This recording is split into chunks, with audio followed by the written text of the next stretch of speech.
Has the promise of neoliberal policies delivered efficiency or exploitation? A provocative question to ponder as we delve into the complex world of neoliberalism. At its core, neoliberalism champions deregulation, free markets, and individual liberty. Like a siren song, it promises prosperity and progress. But does it truly deliver? Or does it serve as a smokescreen for unbridled exploitation? As we pull back the curtain, we ask, are we witnessing true efficiency, or are we casualties in a game of exploitation? Let's unmask the truth behind these policies. The roots of neoliberalism trace back to the mid-20th century, a time of economic uncertainty, marked by the collapse of the Bretton Woods system and the ensuing oil crisis. The world was teetering on the edge of an economic abyss, and the old Keynesian economic model, with its emphasis on government intervention, seemed powerless to prevent the slide. Enter neoliberalism, a new economic philosophy, championed by economists like Milton Friedman and politicians like Margaret Thatcher and Ronald Reagan. Neoliberalism hinged on the belief that free markets, minimal government intervention, and deregulation were the keys to economic prosperity. The proponents of neoliberalism argued that by reducing the role of the state in the economy, individual freedom would be maximized and prosperity would follow. The 1970s marked a turning point in economic history. The world was in the grip of what economists call stagflation, a lethal combination of stagnant economic growth and high inflation. Traditional economic policies seemed to have no answer for this crisis. It was in this context that neoliberalism started gaining traction. Milton Friedman, a Nobel laureate in economics, was one of the leading voices pushing for neoliberal reforms. He argued that the only way to combat stagflation was to reduce government intervention, allow free market forces to operate, and let the invisible hand of the market guide the economy. On the political stage, it was Margaret Thatcher in the United Kingdom and Ronald Reagan in the United States who became the torchbearers of neoliberalism. They implemented policies that reduced state intervention in the economy, deregulated markets, and championed free trade. Their policies marked a significant shift from the post-war consensus of state intervention in the economy. The world watched with bated breath as these neoliberal policies were put into action. Would they lead to the economic prosperity that their proponents promised, or would they lead to something else entirely? The stage was set, the actors were in place, and the world was about to witness the rise of neoliberalism. As the world embraced neoliberal policies, the real impact started to unfold. The neoliberal policies, although promising, had a darker side, a shadowy underbelly that was often overlooked in the quest for economic growth and efficiency. One of the most profound impacts of these policies was the surge in income inequality. The gap between the haves and the have-nots widened dramatically. In countries where neoliberal policies were aggressively implemented, the wealthiest 10% saw their income skyrocket, while the poorest half of the population experienced stagnation, or in some cases, even a decline in their real incomes. This wasn't the trickle-down economics that many had envisioned. Instead, the wealth seemed to be gushing upwards, pooling in the hands of a privileged few. Alongside income inequality, the exploitation of workers became a distressing norm. The deregulation and liberalization that were the hallmarks of neoliberalism often led to a race to the bottom in terms of labor standards.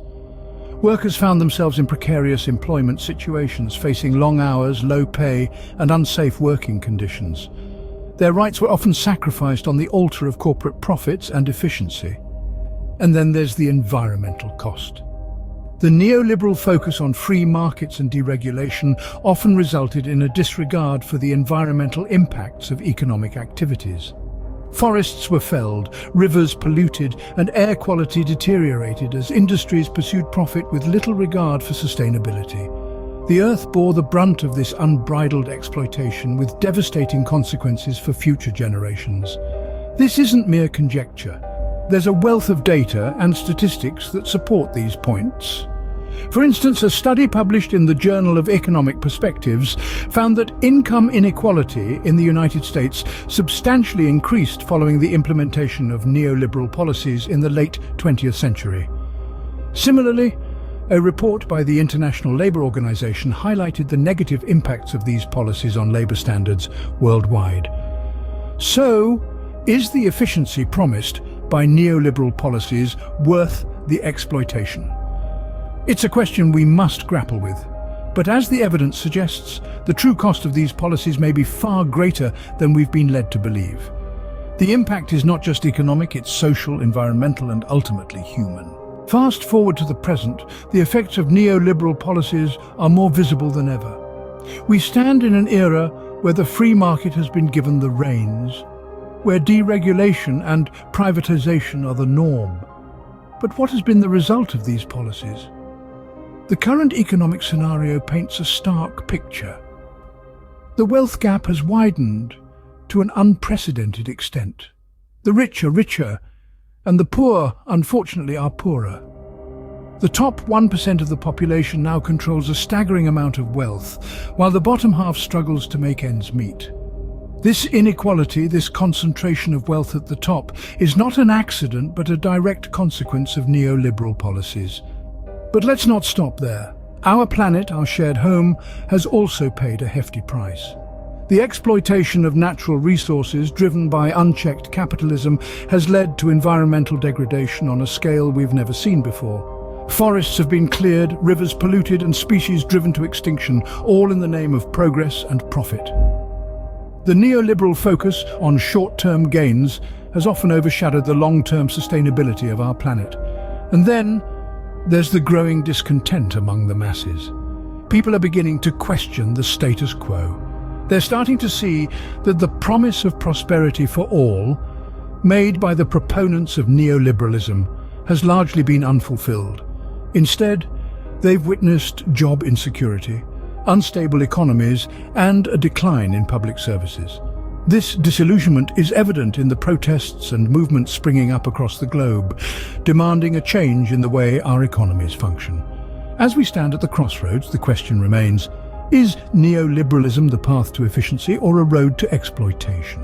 It's a question that we, as a society, must grapple with. The decisions we make today will shape the world we leave behind for future generations. Because at the end of the day, it's not just about the economy, it's about the kind of society we want to build. So we've looked at the rise, the impact, and the current scenario of neoliberal policies.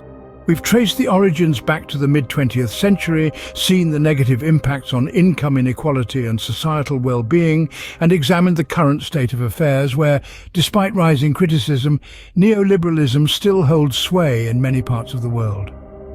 All these aspects paint a complex picture filled with both promise and peril. As we continue to grapple with these issues, the debate on efficiency versus exploitation under neoliberalism rages on.